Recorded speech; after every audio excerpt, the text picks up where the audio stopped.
How we doing, everyone? Andre Pillow, PJ Professional and founder of DNA Golf Instruction. Over here at my new home at Blythefield Country Club, utilizing the practice facility that we have here. And I want to talk about ways where we can make some improvements in the winter. Obviously, a lot of us don't have access in the Midwest to a teaching net or teaching facility. Maybe we can't take a full swing in our garage or in our basement. Maybe the ceilings aren't high enough. But one thing that we can do is stay engaged by working on our short game.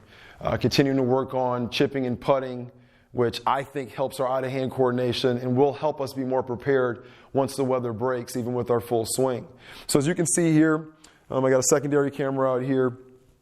I got my sand wedge in my hand, and I have a small grid here. I use this for even some of my athletic training things. But I like to use this for indoor chipping and even outdoor chipping in some occasions. But what it does, the squares allow us to have different points of aim or places where that first bounce can land.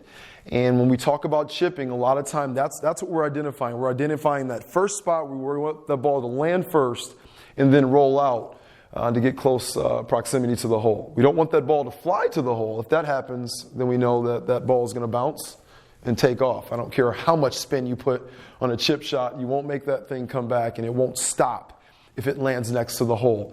So we want to be keen and make sure that we are aiming at a target. So I use this grid in a lot of different ways. I may play games where I start chipping and I'll try to hit a chip shot in the first one, keep doing that until I actually hit that first spot, then move on to the next spot.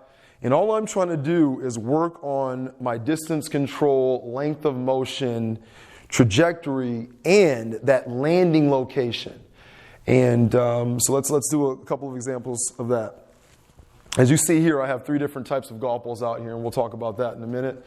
But for the purpose of this, I'm just going to hit this first shot and try to land it in the second square.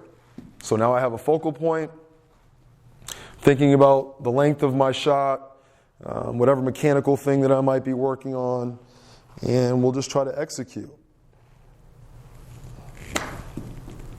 And that ended up being a little short, hit a little heavy. Let's try it one more time. You got a lot of room to play with this based on the room you have or the shot you're trying to work on. All right, a little closer. I think that one landed in the first one there, okay?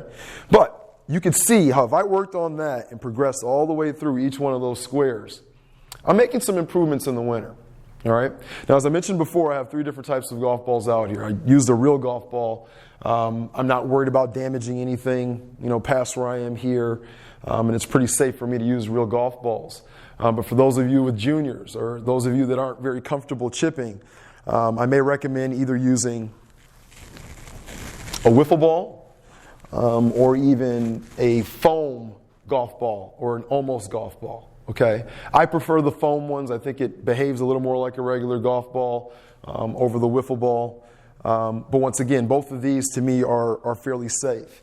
Now, what will change? Length of motion, how the actual ball comes off the club face. But indoors, you still should have the ability to adjust. If you hit something too soft, you should be able to adjust your chip motion to hit it further to get closer to whatever target you're aiming at, okay? So let's just hit one with the foam golf ball here real quick. I'm going to go 1, 2, 3, 4. Try to land it on the 4th one here. And once again, I'm going to get my setup just like I would in a regular shot. 1, 2, 3, 4. I got my point. Ooh, and that one went way further. And why did it go further? Because it wasn't a real golf ball. So it bounced a little bit differently. Okay? So I have to make an adjustment for that. So I'm going to do that. Let's try to do that 4th again. And I'm going to take a lot smaller motion this time. And that was a lot closer. That time I got to the 3rd one. Okay? I'm rusty. I haven't been playing or practicing much this off season while I was in transition. But this just gives you a little idea of some things that you can do at home. You don't have a grid like that? Put 2 towels on the ground. Don't even need to have anything, really. You can still work on distance control, even if you have a hole or an in target, but just thinking about where that ball is landing to die out towards that hole. Okay? So just a little help, little tip to help you with your winter chipping as we get through January, and look for more tips as we get ready for warmer weather here.